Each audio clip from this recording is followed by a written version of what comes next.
Have you ever felt afraid of making a mistake in your next presentation, or anxious about being seen as incompetent, or even worried about being let go despite consistently receiving positive feedback? If this is a familiar pattern that you see consistently across different jobs and you find it hard to fully enjoy your wins, you may be experiencing imposter syndrome. Welcome back to Corporate Therapy. I'm Lucy Paulise, career coach and author of Timebox, and here I help you perform at your best without burning out. Unfortunately, 70% of people experience imposter syndrome for at least some part of their careers. People with imposter syndrome experience continuous frustration and anxiety, being concerned that they are not good enough, that they will be exposed as incompetent, and that everyone else knows what they are doing except them. As a result, they engage in self-sabotage, overworking, depression, and anxiety. This even can happen at school. I remember when I was taking exams in high school or in college, thinking that you were going to get the worst grade.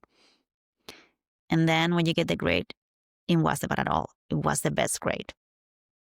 But why is it that you always go to the worst possible scenario? That's imposter syndrome.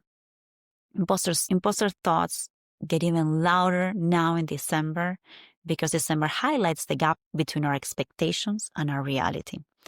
The negative self-talk starts. You see your goals from January and think, I should have done more. You compare yourself to your colleagues. You remember mistakes more easily than wins, thanks to the signaling effect, because the brain is wired for survival, not for celebration. So you focus on what's missing. What did I miss? What should I have done differently? And especially if you're a high performer, probably your expectations were too high. So they're really, really hard to meet them all. So if you're feeling heavy, anxious, or doubtful, nothing is wrong with you. This is human. But the good news? Imposter syndrome is not a truth, it's a signal. You unconsciously support biases that diminish your self-confidence. So in my previous podcast on emotional regulation, I shared my ABCD method for managing overthinking. Today, we're going to use it to overcome imposter syndrome. So if you had a difficult performance review, if your year has been full of change and uncertainty, or if you're dealing with self-doubt and persistent negative self-talk, this framework is for you. Use it to interrupt the imposter syndrome, regain perspective, and close the year with intention instead of self-criticism. The first step is to find the positive intention behind your negative self-talk. Notice common patterns. I'm not good enough. I don't deserve a promotion. It was just luck. Fortunately, I was surprised when I was doing my coaching training to learn that negative self-talk has a positive intention. Your inner critic, your anxiety isn't trying to punish you. It's trying to protect you. So try to look always for the good intention. For instance, I'm not good enough tries to motivate growth and prevent complacency. So find one thing you can improve and then move on. Again, don't go to the extremes. Well, maybe you're not great, but this is what you can do to keep going in that direction. I don't deserve a promotion. That tries to prevent rejection or disappointment in case you are not chosen for the promotion. But what it's really telling you is that you need to prepare well. And maybe you don't get this promotion, but you will get others if you keep working and preparing. The most important thing is that you do deserve a promotion. Another one, very common, it was just luck. Tries to keep you humble and prepare for future challenges. So keep preparing, get some training, ask questions, but remember, it wasn't luck. You have been working really hard all along, so this win can happen again. You deserve it. So when you understand the positive intention, you stop being a victim of your circumstance. You can challenge your assumptions and take action. Now, the second step after awareness is to breathe. Pause. Take a slow breath. Deep breath in. Hold the air. And then slowly exhale. So try to inhale for 4 seconds, hold the air for 6 seconds, and exhale for 8 seconds so that you exhale more than what you inhale. When you're anxious, you are going to inhale much more. So you're trying to do the opposite. This isn't about forcing calm. It's about telling your nervous system I'm safe enough to slow down. Once you slow down, your brain can think more clearly, and you can bring something to challenge that negative self-talk. So go to another part of your brain and develop it.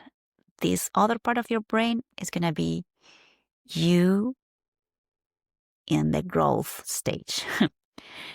So how do you challenge yourself with compassion? When you're caught in imposter syndrome, you tend to see things in extremes, like I said before. Either you are the best or the worst. Either your year was amazing or a complete failure. So this all or nothing thinking distorts reality and feels shame. So instead of pushing yourself harder or pretending the doubt isn't there at all or procrastinating, try a compassionate approach, one that is kind but assertive. So now that you know that your negative self-talk has a positive intention, you can challenge it, because try to understand what's the evidence of what you're saying that you're not good enough. What evidence shows that you really delivered value? You'll discover far more than your mind initially admits. What unrealistic expectations did you place on yourself? Perfectionists set goals that sometimes they're really, really hard to meet, and then punish themselves for falling short. So try to set a realistic goal this year. And then another very good perspective is to see yourself as you would see a colleague or a friend. You never speak to them the way your inner critic speaks to you. So remember, compassion doesn't make you weaker. You don't have to be or super critic with yourself to continue succeeding. You have to restore your confidence and give courage and love when you feel overwhelmed. You don't need other people to validate you when you can do it yourself. So congratulate yourself on your accomplishments this year, no matter how small. Awareness without action continues the cycle of imposter syndrome. Set one focused, high-impact goal in 2026, not 10. Ask yourself, if I could only make progress in one area, which one would matter most to me? What's one small, visible, and possible step that provides I'm moving forward? Something that can be challenging, but also needs to be realistic.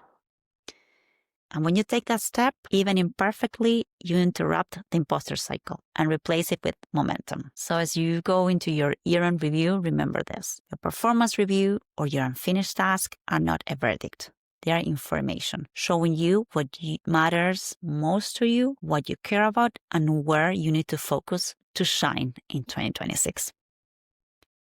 Listen to the imposter thoughts not as enemies, but really as messengers. Find their positive intention, challenge them with compassion, and take one small action toward your growth. That's how you build confidence and shine step by step. This week, try it.